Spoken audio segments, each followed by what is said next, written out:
Student मैं आप लोगों को आज ताप मापने के पैमाने यानी स्केल ऑफ टेम्परेचर मेजरमेंट के बारे में समझाने वाला हूँ। तो यहाँ पर क्या होता है ताप मापने के बारे में, यानी ताप के जो मान होते हैं वो किस प्रकार से हमें रखने पड़ते हैं, किस कितने प्रकार के होते हैं, उनके बारे में आपको समझाऊंगा। तो ताप मापने के लिए अनेक पैमानों का निर्माण किया गया है। सभी पैमानों का नाम उनके निर्माणकर्ता अर्थात यानी खोजकर्ता के नाम पर रखे गए हैं।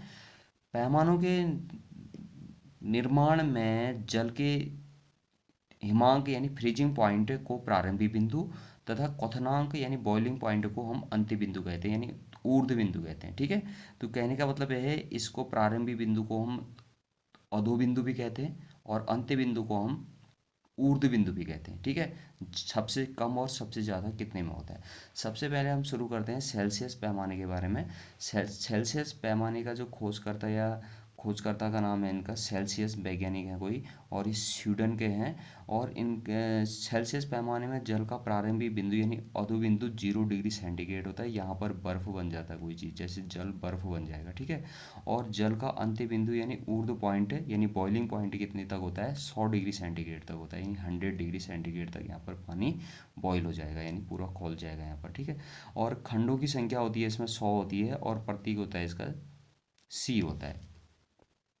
फिर जाते हैं हम फॉरेन हाइट पैमाने पे। फॉरेन हाइट पैमाने का जो खोज करता है, निर्माणकर्ता जो हैं फॉरेन हाइट हैं, ये जर्मन के वैज्ञानिक हैं। और इसका जल का प्रारंभिक बिंदु बिंदु हो गया इसमें 32 डिग्री फ़ारेनहाइट। वहाँ पर कितना था, 0 डिग्री सेंटीग्रेड था, और यहाँ पर क्या हो जाएगा, जल का प्रारंभिक बिंदु हो जाएगा 32 डिग्री फ़ारेनहाइट। ठीक है। और जल का अंत्य बिंदु हो जाएगा यानी 212 डिग्री फ़ारेनहाइट तक। मैक्सिमम हो जाएगा 212, मिनिमम हो जाएगा 32 डिग्री फ़ारेनहाइट। और इसमें खंडों की संख्या होती है 180। उसके बाद हम जाते हैं र्यूमर पैमाने पे। र्यूमर पैमाना जो इसका खोज करता है उस वो हैं र्यूमरी हैं वैज्ञानिक, ये फ्रांस के हैं। ठीक है। और जल का प्रारंभिक बिंदु हो गया 0 डिग्री र्यूमर तक हो जाएगा, और जल का अंतिम बिंदु हो जाएगा 80 डिग्री र्यूमर तक हो जाएगा। और इसमें खंडों की संख्या होती है 80 होती है। नेक्स्ट चलते हैं हम केल्विन पैमाने में। केल्विन पैमाने का जो निर्माण किया था वो केल्विन ने किया था। जल का, अब केल्विन पैमाने में जल का प्रारंभिक बिंदु हो जाएगा 273 डिग्री केल्विन।